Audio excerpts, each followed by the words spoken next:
Hey up, it's Steve from the Old Yorkshire Geek, doing a quick impromptu show. It's not live, I'm recording it, but I'll not edit it, because I'll make loads of mistakes and things will happen. Unless the house falls down, then I might edit that out. So let's just get on with it. Just 4 stories today, so let's just get on with it. And we will do a quick intro. See you in a minute.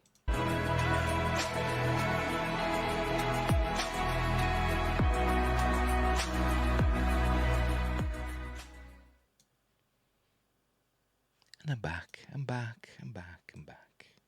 Right.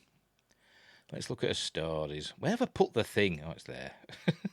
I should remember these things, shouldn't I? Right, off we go. As you may know, or may not know, I don't know, I did a quick review of She-Hulk. It's on in my shorts thing. It's only like 50-second review. And I did quite enjoy it. For what it was. And a lot of people didn't like it, said it was woke and stuff like that. And I defended it, saying I didn't think it was particularly any more woke than other, female-centric programs or movies or whatever. But I've kind of changed my mind on it now. I've watched it again, and I've listened to other people and their criticisms of it, and I've changed my mind a little bit. I still enjoy it, but I do think it is woke. Anyway, this review on Den of Geek, I thought Den of Geek, the review of it, they'll love it, like all the other, what they call it, what's the word? Access media. But no, this is quite, and it's a review by a woman as well.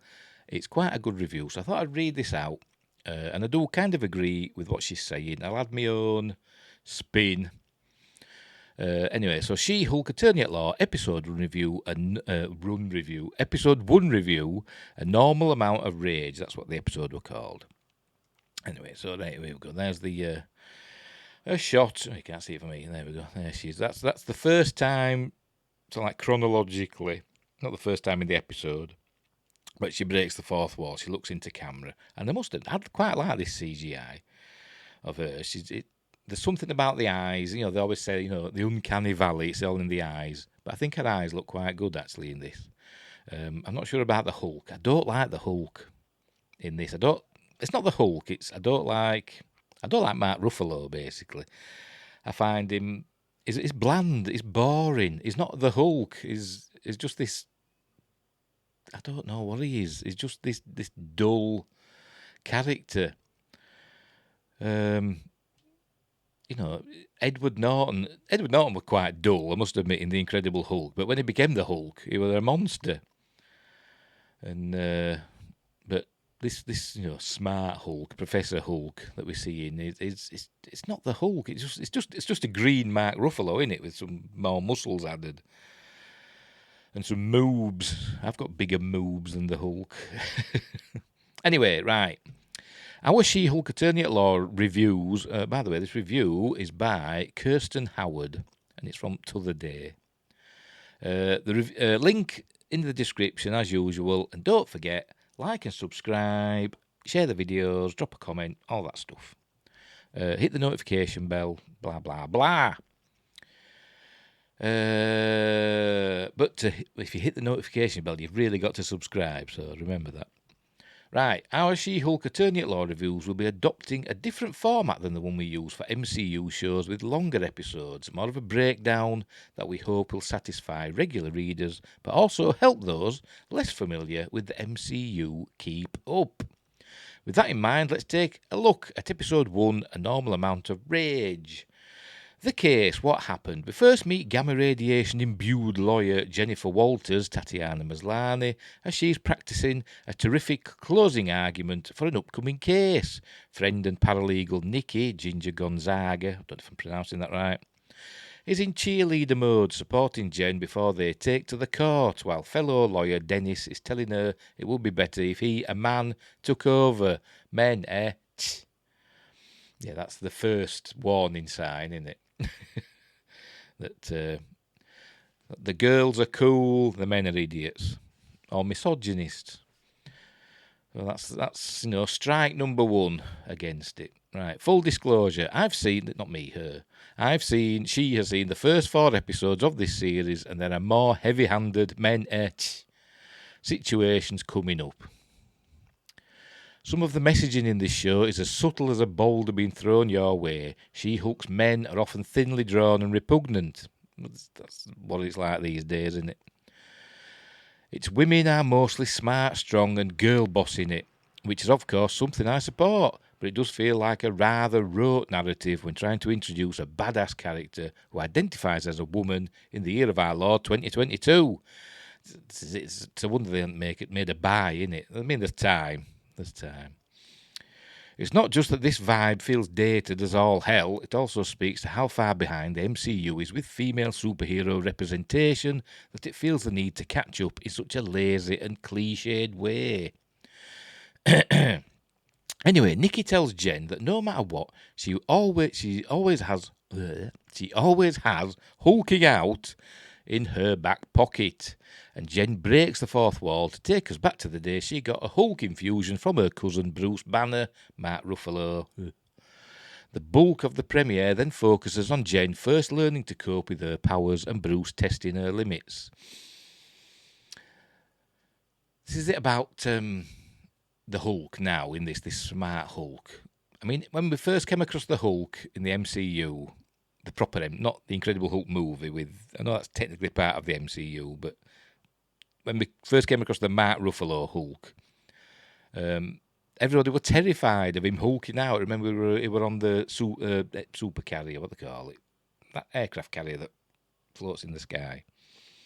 Everybody was terrified he'd turn into the Hulk, and obviously eventually he did turn into the Hulk, and all hell broke loose, didn't it? But now he's just this he's strong and stuff, but he's not the monster he used to be.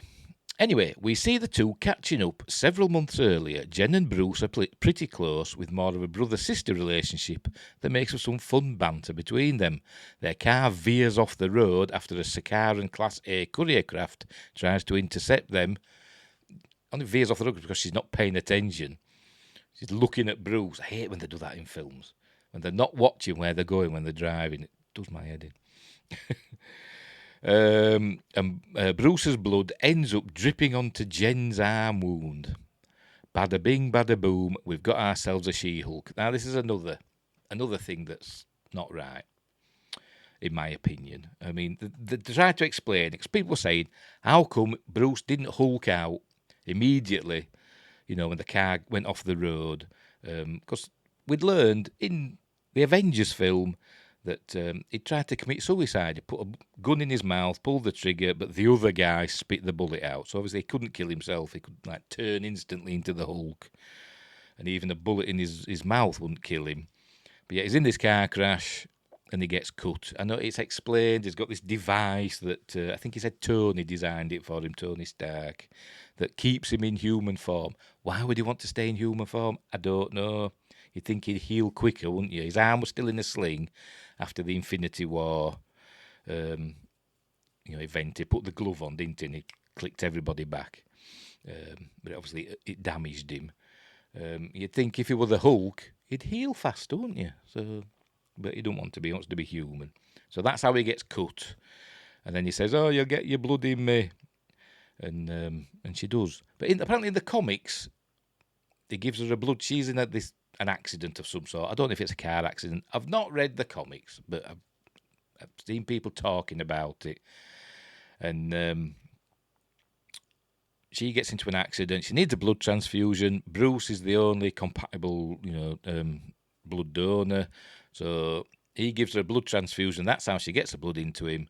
But obviously they thought they can't have a man saving, our heroine. They'll just call her a hero. You can't use words like heroine and actress these days, can you? You can't have a man deliberately saving the hero, or having a deliberate hand in creating this hero. It's got to be all by accident. It's not. He doesn't do it on purpose. Because men aren't good. Women are great. Men aren't good. In this day and age in Hollywood. So that's strike number, I don't know what we're up to. Anyway, right, so where we go. Bada bing, bad boom. We've got ourselves a She-Hulk. Jenny's not like Bruce, however. She's able to control her Hulk situation a lot more easily. She's still basically herself when in Hulk form later on, not at first. And she has no intention of being a superhero. Because at first, she has no recollection. She hulks out, and she has no recollection of what happened. But then, just suddenly, I don't know why, she's okay, and she does remember it all. Because the scene early on, when she's first hulked out, she wakes up in the woods, and she goes staggering out, and she finds herself at a bar, and she goes into the toilets, and these women come into the toilets, and they see her, she's all dishevelled, and they tidy her up, put her in, like, prostitute's clothing, and send her outside. She goes outside, dressed like, a cheap hooker. I'm sorry, but she is. So some men start on her, and she hulks out, and presume she's going to, murder him, but Bruce intervenes. I didn't notice it at the time. Obviously, I'm not very observant, maybe, I don't know. But apparently, you hear Bruce coming as, Hulk, smart Hulk, and he saves these guys from her. And she wakes up again, and she's in Bruce's beach shack that him and Tony made.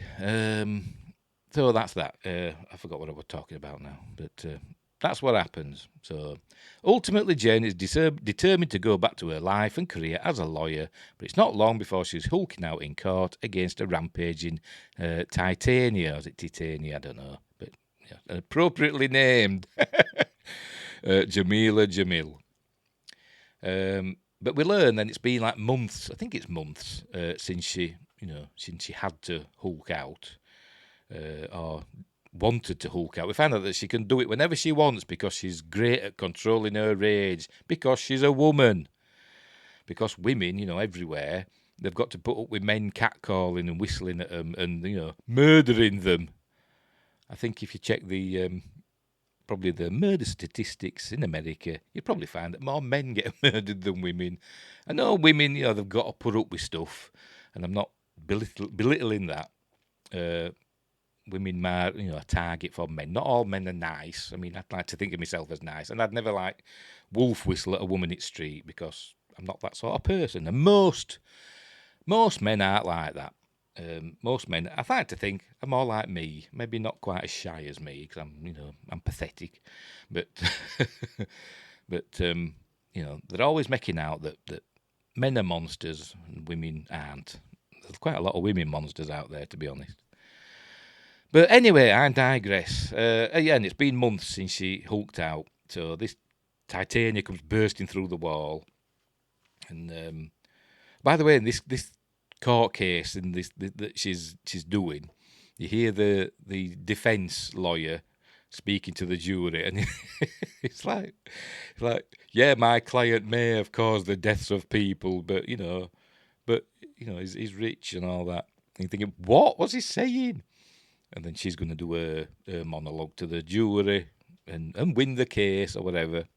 But then Titania arrives, or Titania, I don't know how you pronounce it. And so Jennifer has to hulk out and save the day, which she does with ease. Tears her clothes, makes sure her shoes are okay. And then she turns back and says, I'm ready to give my closing arguments. And that's that.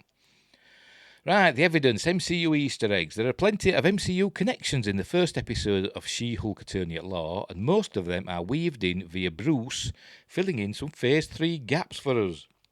We find out that the Stark-built hideout in Mexico, it's in Mexico, I couldn't remember where it was where he worked on integrating Hulk and Banner to create Smart Hulk. I don't know why they're calling him Smart Hulk. Everybody's been calling him Professor Hulk. So I don't know why they've decided on Smart Hulk. During the blip, and he and Tony used to sit around there drinking while Tony complained about Steve Rogers. Bruce references his origin story as Edward Norton and several moments in the Avengers and Avengers Age of Ultron while discussing how he was historically able to transition from Banner to the Hulk and back again. He also mentions his fully hulked out 2-year stretch on Sakaar. That's in Ragnarok. Thor Ragnarok. though we get no closer to finding out what the denizens of the Grandmaster's stomping ground want from him this time. We find out that Steve Rogers did not die a virgin. Hard to know what to say about that one, so in the words of Bro and Bot King Zack Snyder's, let's just go with canon. See, I didn't understand why Jennifer Walters was so obsessed with whether or not Steve Rogers were a virgin. I don't understand that. I've never even considered it, to be honest. I mean, Captain America is my favourite MCU superhero. I think he's an amazing character. The First Avenger is probably my favourite of the MCU films. Shock horror. I just think it's a great, like boys' own adventure, set during World War II, Nazis with laser guns and stuff. It's great stuff, isn't it? And Steve Rogers is this amazing, amazing character. A good man, given superpowers, and he stays a good man. Even though he's, super strong and everything. We see him holding helicopters down. Sometimes people forget how strong Steve Rogers had become. They think, he's just fast and he's, he can do all this stuff. But as I said, he can hold a helicopter down. He can rip pieces of tree trunks in half and stuff like that. He's a proper superhero. But I'd never even considered if he were a virgin or that. Didn't even enter my mind. Because it's not important, is it? It's not important, but obviously it is to the writers of She-Hulk. And I know I'm criticising the show, but I did quite enjoy watching it. It's one of those weird things where there's a show that it's got flaws, but you still enjoy watching it. Because Tatiana Maslany is quite, a watchable actress. She's got screen presence and stuff, so maybe it's that, I don't know. Right then, back to the article. About Steve Rogers, we do find out that he lost his virginity during his time in the first film, First Avenger. He's on his USO tour, where he's called Captain America just for the tour. He's not actually officially that rank, but he just goes out on stage and all the dancing girls, and he lost his virginity during that tour, presumably to one of the dancers. But anyway, and then that's the post-credit scene or mid-credit scene of that episode where she goes, Captain America, fuck! And then it cuts away. And that actually made me laugh. The only time I laughed out loud in the episode. Anyway, I noticed that Moon Knight is no longer in the Marvel Studios ident. Can't say I noticed. But Jen does have a See You Later litigator mug sat on the shelf in her office, which of course reminds me of Bleeding Stephen Grant and his chirpy Laters Gators. Laters Gators. Not for nothing, that famous image of Oscar Isaac eating Cheetos with chopsticks. Also sprung to mind when Jen was praising the virtues of the technique with Bruce. I can't remember that. I did reviews of Moon Knight, and I can't remember. I can't remember a lot about that series, to be honest. Feel free to Google Oscar Isaac Cheetos if you have no idea what I'm talking about. See, there you go. Right, the verdict, any good? A normal amount of rage is a competent introduction to the character of Jennifer Walters, and Maslany is, as always, effortlessly good at bringing the person she inhabits to life. Orphan Black fans will be happy to see the actress in another challenging leading role. I'm Orphan Black fans. I've never seen it, to be honest. I've never seen it. My son's seen it. He says it's really good, so there you go. So far, the supporting cast seems great, especially Gonzaga as Nikki. It's interesting to see Marvel Studios take a different approach to all their MCU Disney Plus shows, and with She-Hulk Attorney at Law, they seem to have tried their hand at producing an amiable... Oh God, I thought I had a spider on me then. An amiable and inoffensive sitcom. Episode 1 is different to the rest, and sticks to Jen's origin story before the series becomes its true procedural self. Right, here we go. The issue... Scroll, you damn thing. The issue for me... Can I do this? Right, just make that go down a little bit. There we go. The issue for me is that the next 3 episodes are just too fluffy, too hackneyed, too light on anything vital to really sink my teeth into. So it doesn't bode well, does it? They are at their best underwhelming, and at their worst utterly cringe. This series is aiming for funny, but I haven't laughed at any of the jokes. See, I didn't really laugh out loud, apart from that last gag. The Captain America, that made me laugh. Because it was unexpected, that's why I laughed. So I can't personally say it succeeds at being a comedy. The later procedural stuff is also kind of interminable, with a succession of expected MCU cameos and very slight new characters heavily distracting from and undermining Jen's story. And then there's the fourth wall breaking, which happens so infrequently that it comes off as jarring instead of endearing. But hey, perhaps viewers who love network-style sitcoms and procedural shows will get more of a kick out of the whole thing, and perhaps She-Hulk Attorney at Law will markedly improve after episode 4. Here's hoping. And I bet she typed that with the fingers crossed, like that. As is becoming a tradition with these Marvel MCU shows, the end credits shine brightly and go on for about a third of the length of the episode. Yet again, with the art giving us some good humoured context for Jen's new life as She-Hulk. They end everything on an upbeat note, but the well-documented chatter about the show's CGI quality won't be fully put to rest after this first episode. I thought we're all right. It's mostly fine, yeah, that's what I think. I would say, but there are a couple of moments where it does look a bit dodgy. The overworked VFX artists on She-Hulk Attorney at Law likely did their best. See, there's been this stories, aren't there, about the VFX, the CGI artists being overworked and underpaid, and unrealistic deadlines and stuff. And there's even talk of them, thinking about suicide, or being put into that much stress. And that's not acceptable, is it? And She-Hulk's CGI rarely strays into Polar Express territory. That's what I'm talking about with the uncanny valley in the eyes. I think her eyes look quite good. I think they look quite realistic. Anyway, though I regret to inform you that in some of the later episodes I watched, it was definitely leaning more that way. Ooh. What I do find annoying is how is how detailed the CGI on Smart Hulk looks in comparison. Oh, excuse me, coffee. I haven't got a drink. I forgot to get myself a drink. There are probably legitimate reasons for this being the case. The VFX team may have already had access to some established layers from Avengers Endgame. Who knows? But it kind of smacks of, well, Hulk's more important.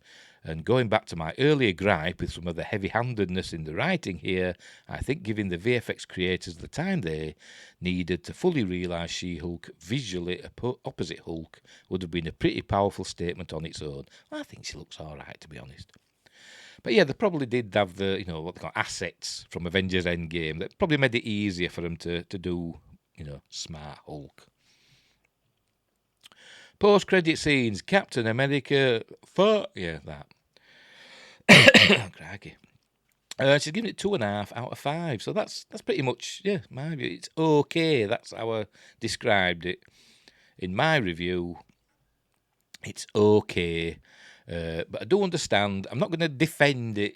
I tried to kind of defend it at first, but then I came to my senses. I'm not going to defend it anymore because it does have problems, and I do agree with the criticisms. It is, it is woke. It's woke. It's for the girls. It's girls, are amazing, and men are rubbish. But they did do a thing, that we saw it in the trailers where Hulk threw the boulder, she threw the boulder further, and went, yes.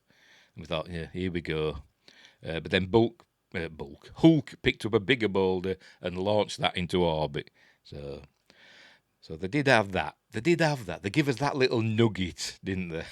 But it doesn't balance out the rest of the episode. So there you go. So I just thought I'd clear that up by reading somebody else's review who I generally agree with. It's it's an enjoyable show. I've not seen the first 4 episodes, by the way. I've just seen episode 1. It's an enjoyable show.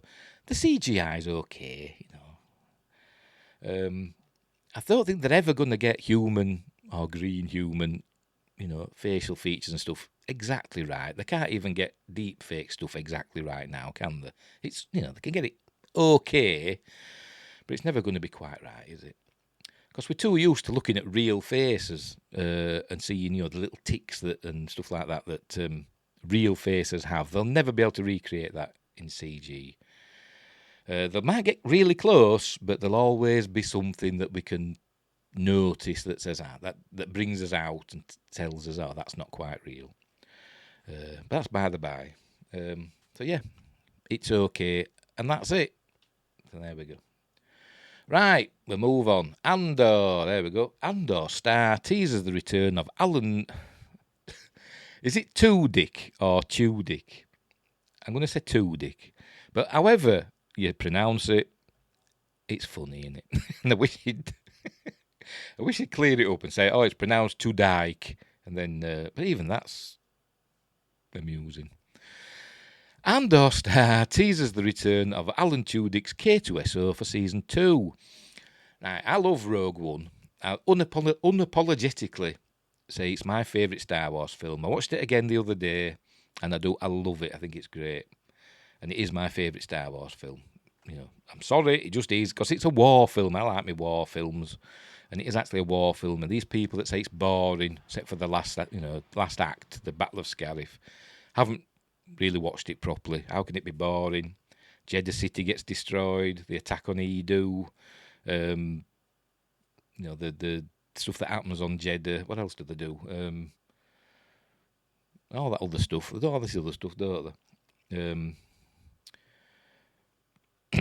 It's great. It's a great film. Well, I wouldn't say it's great. Yeah, it's a great film. It's a great film. It's my favourite Star Wars film. For that reason. Yeah, I don't like the Borg gullet scene. But apart from that, it's good and it's well acted and the effects are great. And it's good. I enjoy it. So there. Yeah. Right, so we'll carry on. Diego Luna, by the way, that's K2SO. That's Diego Luna as Cassian Andor. Right, Diego Luna has teased the return of Rogue One, a Star Wars Stories K2SO in Andor Season 2. Don't know why they haven't got him in Season 1, but never mind. By the way, I was looking forward to Andor, as I said, because I love Rogue One, and I was looking forward to Andor. And from the trailer, it looks quite good. From the set photos that we'd seen, it's filmed on location. It's not filmed in the volume and the stagecraft and all that. Pardon me. It's on location. Looks good. Looks cinematic. And then the cast started opening their big fat mouths, didn't they? Talking about how it's about a Trumpian world and how it's about, women breaking gender norms. And I thought, for God's sake, why can't you just go on doing an interview, just say, the show's great, you should watch it, it's got all this action in, it's brilliant, the characters are engaging, and leave it at that. But no, they've got to bring the politics into it and the gender philosophies. And, identity politics, that's what it boils down to, innit? You've got to identify with characters in shows these days and films. You can't just watch a film for escapism. You've got to identify with the character. You've got to say, that could be me. Why? I don't know. I'm going to be Chewbacca from now on. I am. There you go. Identify as a Wookiee. I'm going to put it on next things now. Male, female, Wookiee. And I know there's male and female Wookiees. Right, where were we? Diego Luna has teased the return of Rogue One. I'm angry now. A Star Wars Stories K2SO in Andor Season 2. The Star Wars series, which kicks off with the 3-episode premiere on September 21st, is set to follow Cassian through the early days of the rebellion. The show is described as a spy thriller, which and will include Luna returning as Cassian, as well as Genevieve O'Reilly as Mon Mothma, Stellan Skarsgård, Adria Arjona, Fiona Shaw. She was the one who went about the Trumpian world. She's not even American. And more. All parts of the galaxy will be on display in the cinematic series that's set just years before the events of Rogue One. A major part of Cassian's character in Rogue One is his droid sidekick and close friend, K2SO Alan Tudyk. The reprogrammed Imperial droid brought not only a strong comedic presence, but also a sentimental and compassionate one. Spoilers, especially when he gave his life so that Cassian and Jyn could get the Death Star planned safely. And, it's coming to something, isn't it, when the droid is the character you feel most when, spoilers, everybody dies in Rogue One. All the main cast die, the heroes. And K2SO is the first one that dies, and he's the one that you feel most for because he gives his life. He sacrifices himself to save Cassian and Jyn. Ever since Andor was first announced, viewers have been wondering if K2SO will return alongside Cassian for the latter's adventures. But Tudyk himself, oh God, we should change his name, said himself that the droid will sadly not appear in the series' first season. With season 2 confirmed and set to start filming later this year, the question of K2SO's return has once again started to circulate. Now Luna himself has had a chance to speak about the return of K2SO. The actor was asked by Total Film via Games Radar if the droid would be back at Cassian's side for Andor Season 2, and he couldn't resist letting the smile slip by. Luna went on to explain, "Our next season ends where Rogue One starts, so I think that answers everything." Seeing as Andor will detail Cassian's full backstory, it makes sense that K2SO would join the story for Season 2. The first meeting between Cassian and K2SO is still unknown, which gives this series the opportunity to explore the blossoming of their friendship. Luna has already hinted towards seeing Cassian go from a light-hearted and social person to working as a lone wolf and only having a droid as a friend like viewers saw in Rogue One, which seems to suggest that K2SO will be an Andor Season 2 necessity. The character can serve as a good agent of putting Cassian's full character development on display, especially in the irony of the droid being the one with more liveliness out of the two of them. Where are you going? With just over a month to go until Andor premieres, anticipation is rising for the series that'll explore the early rebellion. Cast and crew alike have described how this series will show the everyday lives of people in the galaxy dealing with the grittier parts of the ragtag effort that grew into a full movement of resistance against the Empire. So that's what I liked about Rogue One. Although we did have Darth Vader in it, it showed us that the galaxy wasn't just about the Skywalkers. There were other people alive in the galaxy fighting against the Empire. Not just Luke and Leia and Han Solo, there were others. And, heroes, not just, the Skywalkers. Anyway, audiences will get to see the politics of the movement with Mon Mothma, as well as the more intense efforts on the front lines with Cassian and others. K2SO will no doubt be a fun addition to the story in Season 2, though viewers continue to wait for all that Andor Season 1 has to offer. So there you go. So hopefully we'll see K2SO in Season 2. I wonder if it's not in Season 1, because it'll be expensive, won't it, to include, this a CG character in a TV show. So I thought, we'll do Season 1 without him, then we won't have to have that expense of having this permanent CG character that'll be in, half the scenes, maybe. So I thought, we'll see how we go first. But I'm looking forward to it. I just hope, the cast members and the big, fat, stupid mouths haven't spoiled it. Right, we'll move on from Star Trek to Star Wars to Star Trek. Right, Star Trek could revisit Deep Space Nine in 4 spin-offs. God, I dread to see, because I've not read this article. I dread to see what they've got in store. Star Trek executive producer Alex Kurtzman has spoken of the possibility of revisiting Star Trek Deep Space Nine in future spin-off shows. The titular space station is due to feature in an upcoming episode of Star Trek Lower Decks. I won't be watching that, because I hate it, but so far no further visits to the station have been announced. Speaking at Comic-Con, Kurtzman stated that discussions about DS9 have been had, but the Star Trek creatives would all want to make sure that it was coming from that place of being able to tell a new story while honouring the old one.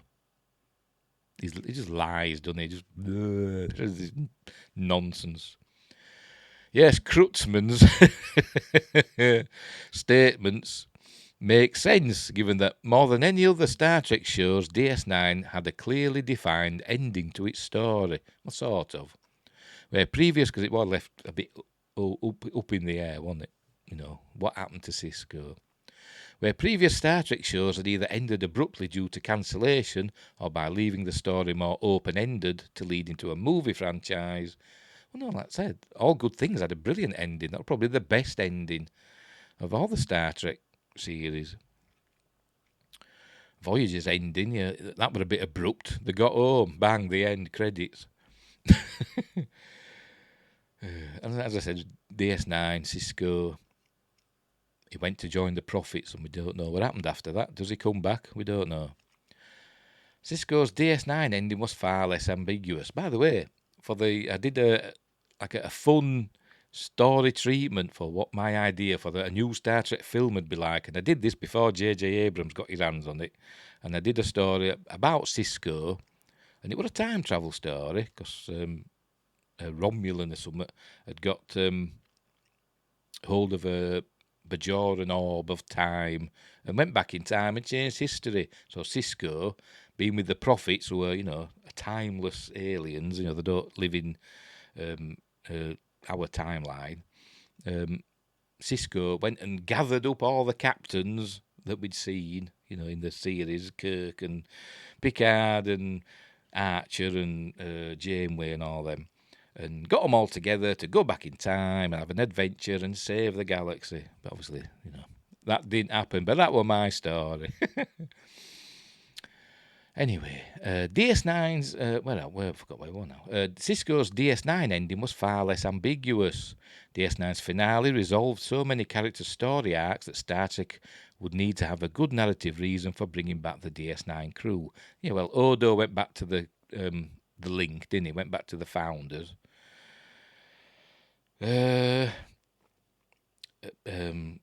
What's his face? O'Brien. He went back to become a professor of engineering or something, to teach at the academy. Esri stayed on the station because she and Bashir had fallen in love. Jake was still on the station, I presume still doing his journalism in. And Colonel Kira, she took command of the station. So, but there was still that, what happened to Cisco? Will he ever come back? So it's still up in the air. Anyway, 2019's feature-length documentary What We Left Behind reassembled the DS9 writers' room to conceive a hypothetical Season 8 premiere. Set 20 years after the events of the DS9 finale, it would revolve around tensions between Bajor and the Federation, and a conspiracy that would pit the former crewmates against each other. Looking back over the plot of the Season 8 premiere, it feels like it would sit alongside modern Star Trek's long-form storytelling. When I saw it, I didn't think it were a good idea. While it's unlikely that this hypothetical Season 8 premiere will become reality, there are elements of it that could form 4 potential DS9 spin-off shows to continue the crew's stories. A Quark spin-off could continue his DS9 story, because his brother went off to become Grand Nagus, didn't he, I think, Rom. I think he became Grand Nagus, didn't he? DS9's Ferengi bar owner Quark, Armin Shimmerman, was more honourable than many of his fellow Ferengi. While focused primarily on profits and the rules of acquisition, Quark knew when to do the morally right thing. Quark was still running his bar at the end of DS9, so could well appear in Lower Decks. The hypothetical DS9 Season 8 saw the station converted into a religious shrine to Benjamin Sisko. That makes sense. So it's easy to see Quark in his element selling various souvenirs to visitors. I mean, it's still there at the mouth of the wormhole, isn't it? The wormhole's still there. Still go to the Gamma Quadrant.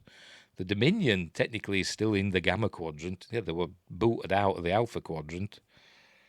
But they're still there in the Gamma Quadrant. I mean, because the Federation, I saw it in Voyager episode only last night. I forgot what they call it. It's is it Jankana Treaty or some treaty where all the Alpha Quadrant races signed this. I presume they made the Dominion sign it as well after the war. That no Alpha Quadrant power would expand into other quadrants of the galaxy. Didn't really make sense, that, did it? Because they talk about the Alpha Quadrant, but the Klingon Empire, I think it's the Klingon Empire, is mostly in Beta Quadrant. The Federation straddles Alpha and Beta Quadrant, doesn't it? I don't know.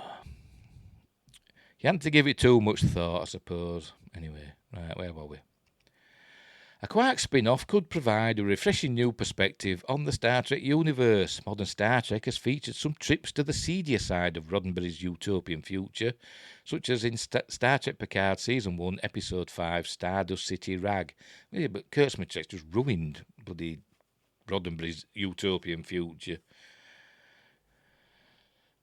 However, it's never been the primary focus of a Star Trek show.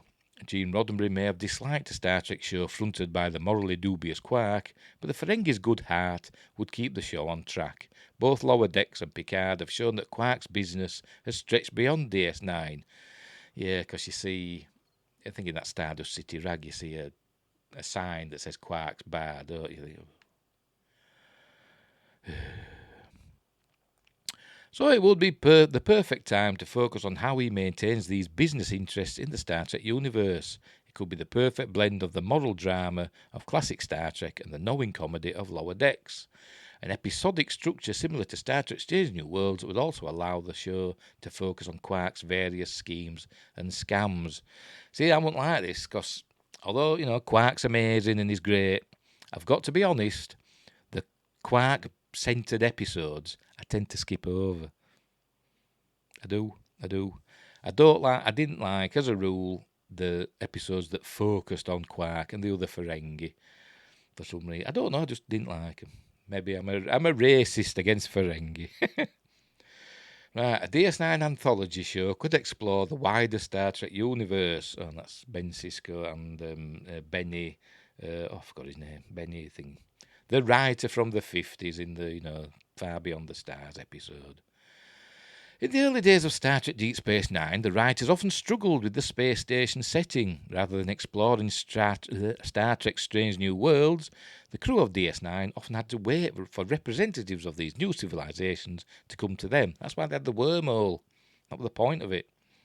However, the setting of a Federation space station is a prime location for an anthology show focused on the stories of its many visitors.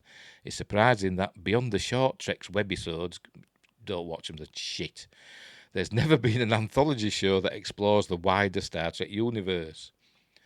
DS9 provides several opportunities for an anthology-style spin-off.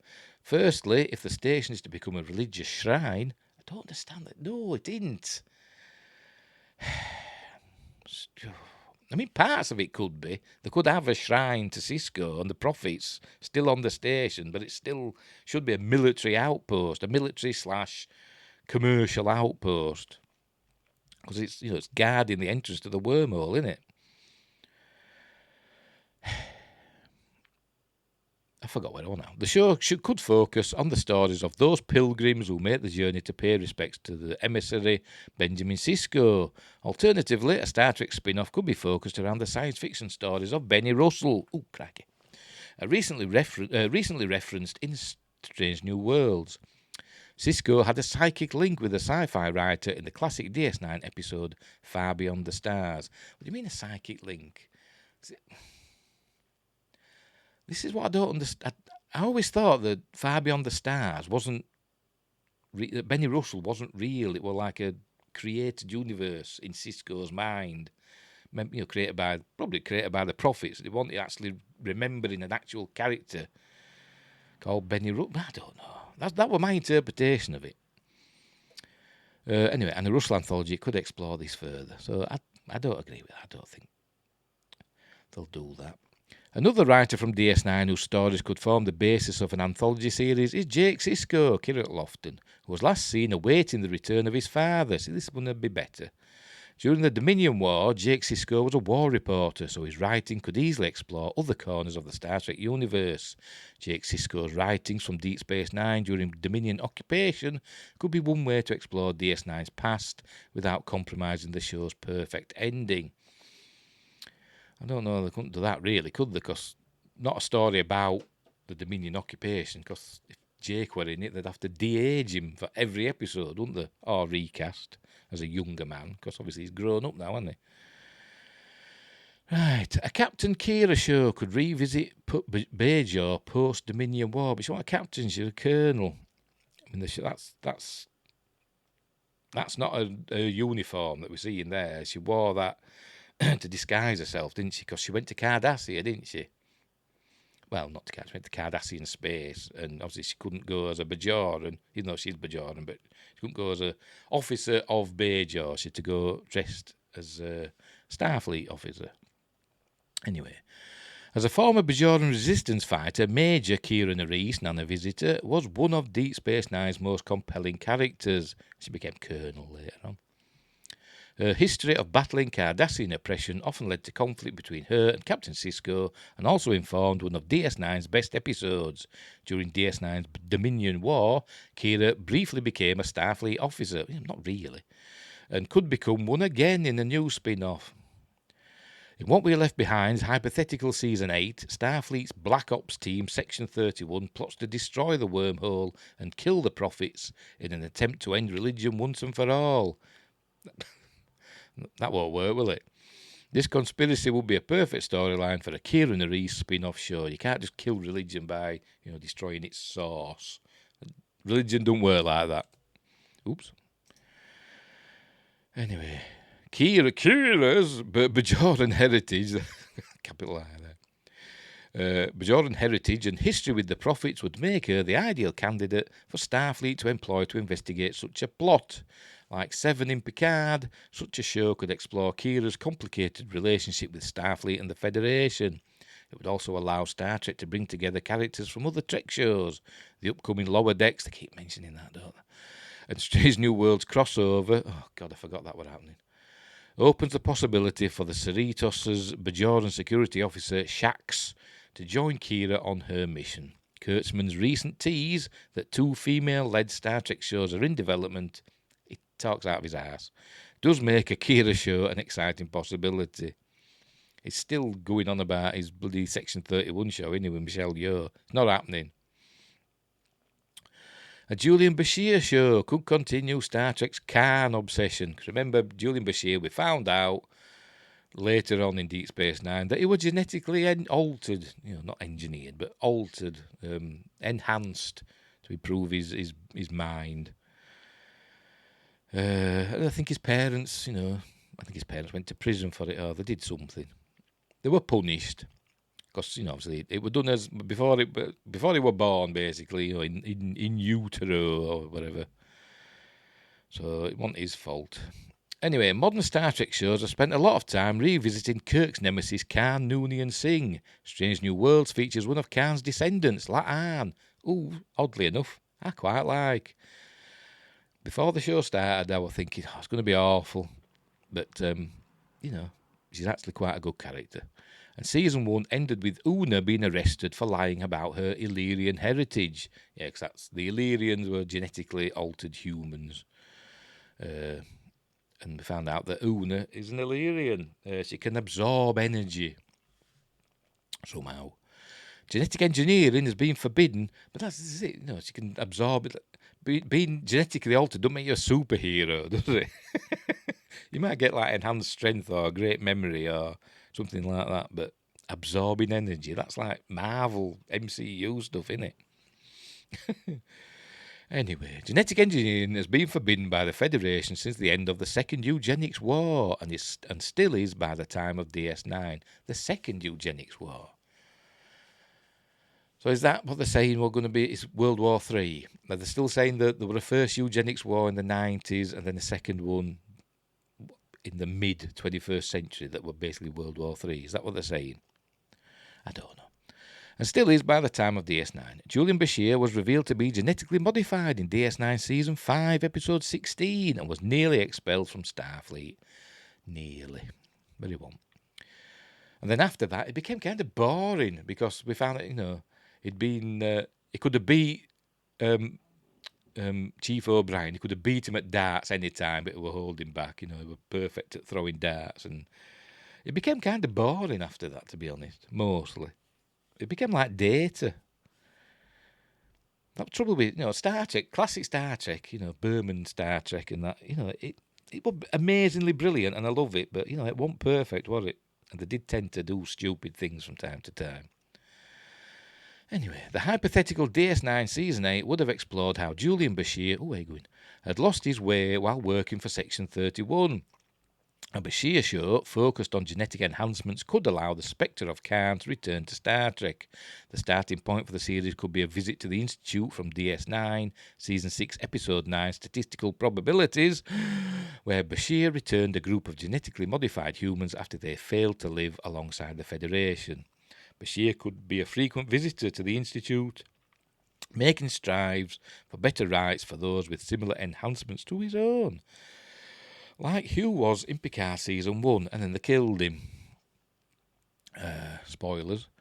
It's likely that Kurtzman and the Star Trek creative team have had numerous similar discussions as to how to continue the story of the crew of Star Trek Deep Space Nine, while it's something that would have to be handled carefully given how neatly the show tied up its loose threads. It's something that's worth doing. The expansive list of characters and their backstories has plenty of creative potential for future spin-offs for the former crew of the titular space station. I like that word, don't they? Is that it? Yeah, that's it. Yeah, I don't know. I don't think they should do spin-offs. I think they should just have Deep Space Nine pop up every now and again. Maybe see Colonel Kira. Or she could be General Kira by now, couldn't she? Maybe still in command. Or maybe she's got a wider command, but her office is on Deep Space Nine. She could be like, if Bajor is in the Federation, she could be like in command of that sector or something like that, couldn't she? Of Starfleet. Even though she's not a Starfleet officer, she could be like the Starfleet, what they got, adjutant or whatever. But still technically a Bajoran officer. Because I don't think she'd ever join Starfleet. She's too loyal to Bajor for that. Even if Bajor is part of the Federation, she'd still want to be a Bajoran officer. In my opinion. But anyway, enough of that. Right. Finally, 10 things the Stargate TV show changed from the movie. Hashtag we want Stargate. At Amazon Studios on Twitter. Tell them we want Stargate. We don't want a reboot. We want a continuation. We want Brad Wright in charge, Or if not, as a guiding hand, have somebody in charge who wants to carry on the story and not reboot it. Anyway, right. It's not just new faces, Ra's origin story and the Kalium Galaxy. Stargate SG-1 made changes big and small in adapting the feature film for television. We love the original Stargate movie. It's all right. And we love the TV series. Yeah, 'cause it's better. That expanded the universe 3 years later, but there's no doubt that the television show did a lot of things differently. Roland Emmerich and Dean Devlin's Stargate hit theatres in October of 1994, wowing audiences with a brand new science fiction world laced with military elements and ancient mythology. But the CG were a bit crap on it. It was good at the time, but you look at it now and you think, oof. Especially Ra, when Ra changes, what's his face mask thing? So like CG's away, and it doesn't look good. It doesn't look good. But anyway, that's by the by. Although the pair wanted to make sequels, instead MGM decided to send the Stargate franchise to television. Stargate SG-1 premiered in July 1997, with Richard Dean Anderson taking over for Kurt Russell. A mostly Canadian team took the reins of what would grow into a full-fledged sci-fi franchise, including new Daniel Jackson actor Michael Shanks and a cast and crew based in Vancouver, British Columbia. Of course, the show was a hit, running for 10 years and more than 200 episodes. That's SG-1. Don't forget, we've got Atlantis and Universe and Stargate Infinity. I've only seen one episode. Well, half of one episode. That were a cartoon, and it were rubbish. There are some small and some big differences between the world of the film and the TV universe, some the result of production necessities and some possibly oversights on the part of the writers. Some of these changes we can explain away with some in-canon speculation, and we're really going to try hard here.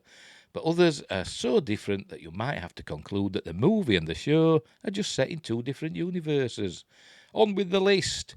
Some of these are obvious, but you might not have noticed the more obscure changes. If you spotted something that we don't mention here, be sure to post it in the comments below. And there's Daniel and Jack.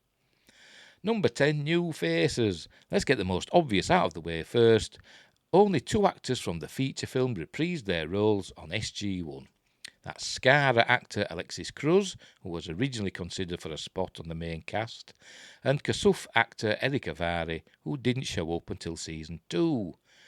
Richard Dean Anderson took over the role of Jack O'Neill, 2 L's, and Michael Shanks replaced James Spader as archaeologist and all-around geek Dr. Daniel Jackson.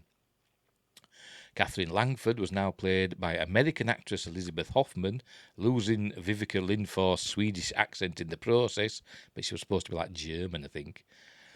Because in the film, they're all speaking with, in German, weren't they, at the beginning? But in Stargate Origins, they're all American, so I don't know. Anyway, and the Aberdonian princess Share was played by Vetiare Bandera, apologies, who had actually auditioned for the role in the movie. Oh my God. And who famously got a kit off in the original cut of Children of the Gods. Full frontal nudity. That's what we want. Finally, two members of O'Neill's recon team made it to television. That's 1L. Lieutenants Kowalski and Ferretti. I don't know how to pronounce. Is it Acavone? I don't know how to pronounce that. J. Acavone was cast in the role, originated by John Deal, and French Stewart's character went to Brent State. And there's General West. I think it's General West, isn't it? Right, yeah, it is. Number 9, Moving Mountains. This one always struck me as a funny thing to change. In the movie, the Stargate research program is housed deep within the fictional Creek Mountain military complex, but the TV show changed this to a base that actually exists in the real world, Cheyenne Mountain, also in Colorado. Here, General George Hammond was in command rather than General West. Explaining this one away in canon means that at some point after Jack O'Neill returned from the Abydos mission, the Air Force packed up the Stargate and transported it to a different decommissioned missile silo where they reconnected it to power and the dialing computer and then proceeded to throw a sheet over it and decommission the project. Actually, I think it's a parachute, isn't it, that's over it? Because it's Air Force, isn't it? So I think they covered it with a parachute. Anyway. Why the change? The writers probably liked the idea of connecting Stargate Command with the real-world US military base at Cheyenne Mountain. Because it's real. Wormhole extreme. Plausible deniability. Anyway, where NORAD is located. It's also fitting because the North American Aerospace Defense Command itself is a joint organisation of the United States and Canada. But it is worth noting that the show's ongoing relationship with the real Air Force didn't start until after SG-1 had started airing. The two gate rooms and control rooms are very much the same, though the upstairs conference room in the TV series is a good deal more spacious. One other nice bit of continuity, in both mountains the Stargate is located on sub-level 28. I mean, you could say they just renamed it, didn't they? From Creek Mountain to Cheyenne Mountain. It doesn't matter if Cheyenne Mountain's real, it doesn't matter. Right, number 8, which galaxy? There's James Spader's Daniel Jackson looking at the spacey map thing. Unlike the location of the SGC, the decision to change the location of the planet Abydos relative to Earth actually has an important reason in canon. Fans of the movie will remember the awe-inspiring moment when the probe is first sent through the gate and tracks its location to the Kalium Galaxy, a fictional invention of the writers, which I always thought were a bit stupid, a bit goofy. Even in the original film, first time I watched it, and they said, it's heading to a point in the Kalium Galaxy, and I was like, what? They wouldn't say that, would they? But what's the Kalium Galaxy? If it were real, they'd say, the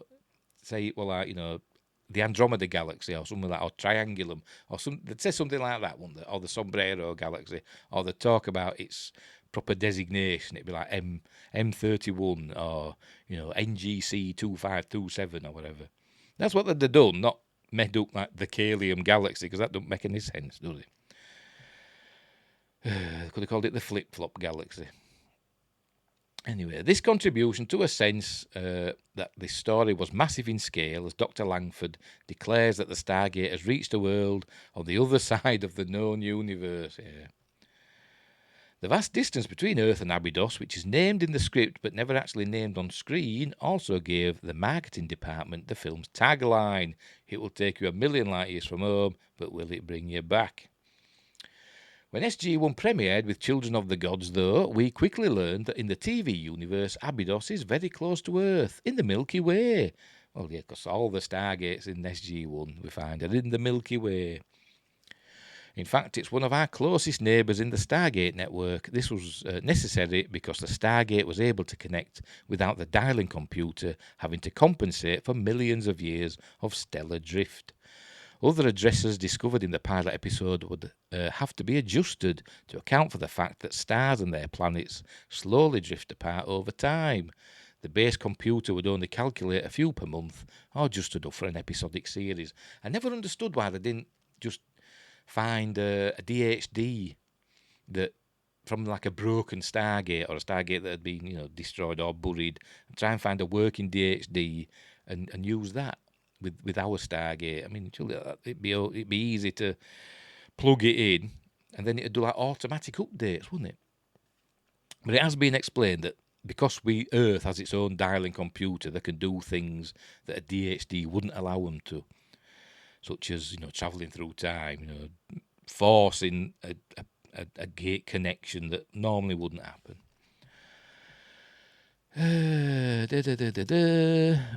Other addresses discovered in I'll read it again. Other addresses discovered in the pilot episode would have to be adjusted to. I've read that.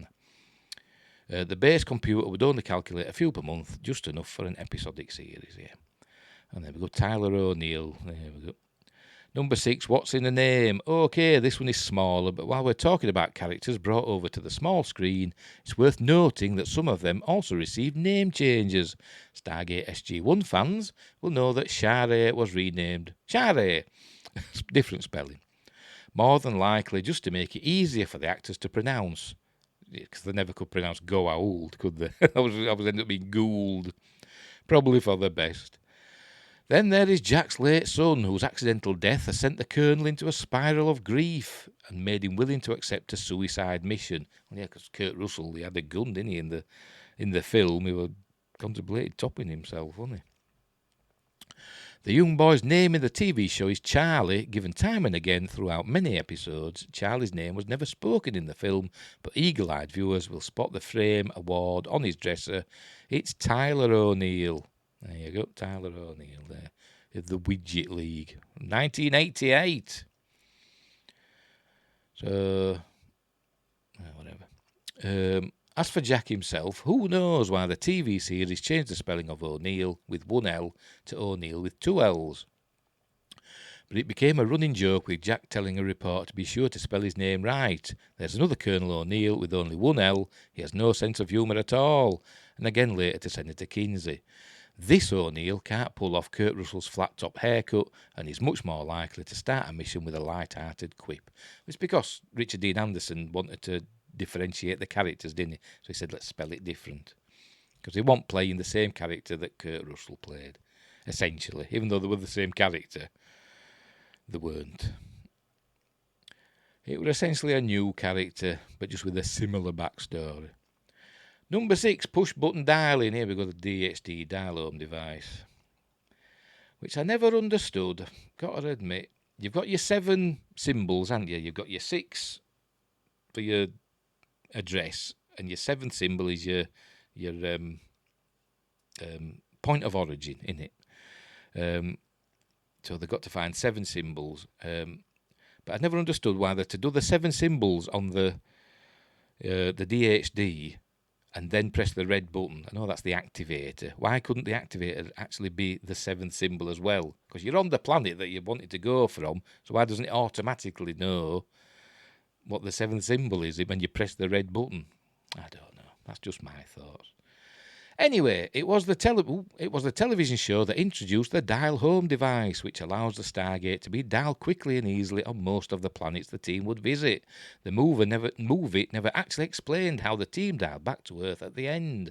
After Colonel O'Neill convinces Hammond to let him take a team through the gate back to Abydos, he and his team discover that the planet now has a DHD, conveniently located next to the Stargate. Because he said, I found it, a few months later.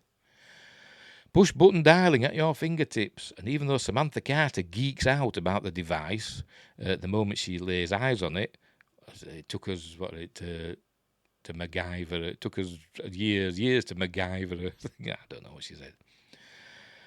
Geeks out about the device. The moment she lays eyes on it, Daniel doesn't say anything about it. I guess maybe he found it tucked away in another pyramid, had it moved, and figured out how to connect it to the Stargate. I don't think they actually connect to it, do they? I think there's like some wireless connection. I'm sure there is. Using his archaeology degree, let's not think about this too hard. Of course, the DHD too was a necessary plot convenience for a weekly show. The team or their enemies could quickly and easily activate the Stargate whenever they wanted to.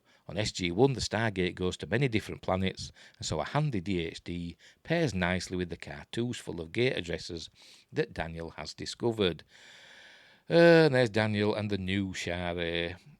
Was she? I think she was married to him in real life, was she? I think she was. And then he later married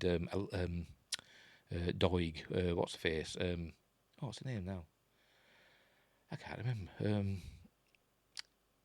She was in Andromeda and seasons 9 and 10 of Stargate SG-1. What was her name? That's something TOYG. My brain's gone bye-bye as usual. Right, anyway, number 5. Everyone speaks English. Well, this is easy. The Stargate translates. And that's my headcanon. It's a question as old as science fiction itself. Why do all the aliens speak English? Well, because reasons. This was a bona fide shortcut, and the writers clearly decided they didn't want to spend the first 10 minutes of every episode with the team figuring out how to say hello. On Abydos, it makes sense, and it's perfectly in line with the feature film. Daniel has been living on the planet for a year, and he has taught the people of his adopted home how to speak his language. But this explanation doesn't travel through the gate to the many other worlds where aliens and humans speak English. Unlike Star Trek's Universal Translator or Farscape's Translator Microbes, which I've not seen Farscape. I've tried to get into it, but for some reason it just doesn't click for me. Stargate never came up with an in-universe gimmick to explain this conceit. It's a Babelfish. This point also brings up a significant change behind the scenes. The TV series dropped the use of a language consultant to make the language of Abydos. The Jafar and the Goa'uld sound like ancient Egyptian. Words like Chapa'ai, Kek, and Sholvar were entirely invented by the SG-1 writers. And Kree, don't forget Kree. Number 4, the Stargate, and there it is with its swirly swoosh. That's the back. No, is it? I don't know. Let's talk about the £64,000 elephant in the room. The Stargate itself underwent numerous changes for the television series, both in design and effects, and also how it works. When the show sent crew members to retrieve props from the film shoot, most of it was in bad shape, including the Stargate itself. The production in Vancouver would commission the construction of a brand new gate to serve as the focal point of the series, with chevrons that light up and an inner track that could be spun using hidden motors. There are several subtle changes here from the movie gate and the way it functions. The movie gate was not part of a network of thousands of Stargates. In 2 planned sequels, the writers intended to use the 8th chevron to dial a second planet and the 9th to reach a third, but that's it. That don't make sense. The chevrons positioned around the gate looked a bit different and slide out differently when they lock. The chevrons on the movie gate are a flat grey and lack the reddish crystal of the series. I don't remember. That's been I'll have to watch that film again. The TV series simplified the unstable energy vortex that whooshes out of the gate when it first connects, eliminating the reverse funnel effect that appears behind the Stargate. And that's Ferretti, isn't it? In the movie, gate travellers are thrown out of the gate after a rough ride through the wormhole. At first, the show continued this, including ice crystals on their faces, but soon cut it from any future scripts, again making the process of gate travel more simple and streamlined. In Season 5's Red Sky, Carter explains that the rough ride was caused by the margin of error in calculating planetary shift, stating that it had been fixed. Soon, SG team members would simply step through the gate like walking into the next room. Dialing the gate also caused the whole base to shake violently in the movie. The show also dispensed with this, explaining that frequency dampeners had been installed that reduced the shaking to a slight vibration. Solitudes. That 7-symbol coordinate system for a gate address was a brilliant concept for Daniel to figure out in the movie, but it was tough to maintain when writing weekly stories where the team had to be able to dial home quickly. So on the show, Earth's address seems to be mostly static, something that all off-world personnel could just memorise. Well, they changed it, didn't they? They said that, it was to do with constellations, as viewed from Earth. That's how the address was worked out, but then it just begins. Essentially, it's just a code, in it. Each planet has a code that you put in, a six symbol code that you put in. While the movie made finding the address back to Earth a plot point, the show kept this vague and occasionally showed DHDs that had one unique symbol, Solitude's the gamekeeper, so the characters could assume that was the point of origin for that planet and use the same 6 symbols for dialing Earth. Number 3, did you hear that? Of course, an effects-heavy feature will be big on visual spectacle, from dialing the Stargate to the destruction of Ra's ship in orbit, but the sound design also adds a whole lot to a movie like this, so pay close attention to the sound effects used in the film, and how different they are from the 214 episodes of television that followed. Some key sound effects are different on Stargate SG-1, and some sounds are actually reused for other things. The sounds of the Stargate dialing sequence are very different, especially the sound of a chevron locking into place. In the movie, that's a thinner and more high-tech sound, but the TV series would make it heavy and metallic, emphasising that the gate is an ancient and very weighty artefact. Last but not least, listen for the sound that is heard when the Death Gliders launch from Ra's pyramid ship. This one plays a radically different role on the show. It's the sound of a wormhole disengaging. Not noticed that. Number 2, Little Orphan Danny. And there's the photo from the film of young Daniel Jackson with his foster parents. Right. Daniel's backstory in the movie is left a bit vague. When he meets Catherine Langford, we really only know that he's broke and he's being laughed out of the academic world because of his unconventional theories.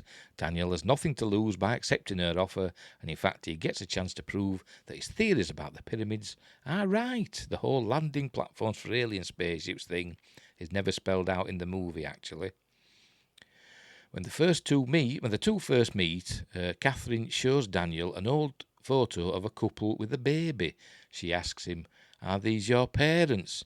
Daniel tells her that they are his foster parents. The fact that he was orphaned at a young age further cuts him off from any ties he would be leaving behind on Earth. So what's up with Danny's parents showing up in a childhood memory in Season 2's The Gamekeeper? In this episode, we witness the accident that killed both his mother and father, and it's clear that Daniel was older than that baby when it happened. So the show suggests that Daniel was orphaned, but it was when he was much older. If you squint really hard, the way to explain the apparent inconsistency within canon is to conclude that Daniel isn't actually the baby in the photo. His foster parents must have had another child or foster child. Or maybe Daniel is the baby and he was fostered by a couple who knew his parents and posed for a photo with their friend's baby before they died. Yeah, we're trying pretty hard here. Oh, and there's Ra. Number 1, Ra was not an Asgard. No doubt the biggest change from the Stargate movie to the television series is the main villain Ra. By the way, Asgard in the series, SG-1, and we see him in Atlantis as well. Like Roswell Grey aliens who started out the Norse myths. They had names like Thor and Freya and stuff like that. And obviously the name Asgard is the name of where the Norse gods lived. So that's where they came from. No doubt the biggest change from the Stargate movie to the television series is the main villain, Ra, an alien who abducted humans from Earth thousands of years ago. In the film, Ra is depicted as an alien life form that resembles the classic Roswell Greys, with a big head, big eyes and sharp teeth. It was also said to be the last of a dying race who was looking to cheat death. Just how he used his technology to take a human boy as a host isn't explained at all. It was up to the show to make some sense of the mythology that had been a bit cobbled together. On Stargate SG-1, the team learns that Ra was not the last of his kind at all, but only one powerful Goa'uld among a race that used advanced technology to dominate the galaxy. Not only did Ra find his host on Earth 10,000 years ago, but the show revealed that his discovery of human hosts led to a long-term occupation of Earth by the Goa'uld. Thus there are countless Goa'uld who, like Ra, are connected to the gods of the ancient world. Anubis, Baal, etc. Kronos, blah, blah, blah. In their, and of course Apophis. In their natural state, these creatures are much smaller and snake-like. They enter a host body, usually through the back of the neck, unless you're a tokra, they're going through the mouth, don't they? Through the back of the neck, and take control by wrapping around the brain stem. This makes a whole lot more sense for a parasitic species that appear human on the outside. And there's an Asgard. Is that Thor? I don't know. Might be. So no, Ra was not really an Asgard. Eventually, SG-1 would also make use of the Roswell Greys, but on the show they were a benevolent race that are more advanced than the Goa'uld. Eventually, the Asgard became an ally of Earth and play a key role in the mythology of the television series. And eventually, they died. I think they committed mass suicide, didn't they? Because they'd reached an evolutionary dead end. They couldn't advance any further because of the way that they cloned themselves. So they basically killed themselves and gave all of their technology and all their knowledge to us. Was that a good idea? Probably not. Did Stargate SG-1 make good changes to the movie universe, or did you like things better the way they were? Comment below. Has anybody commented? Oh yeah, 21 comments, but we won't read them. The link's in the description. So there you go. That's the changes, some of the changes they made from the movie to the series. And I think the series was a lot better than the movie. I do like the movie, obviously. It gave us Stargate, but I think the series massively improved on it and, made it why it's got so many fans today. So, right. Right, we'll leave it there. How long have I been talking for? Bloody hell, over an hour. This was supposed to be a short one. So we'll leave it there. So I'll get rid of that. There you go. So, wherever you are in the universe, look after each other. And until next time, I'll say thee.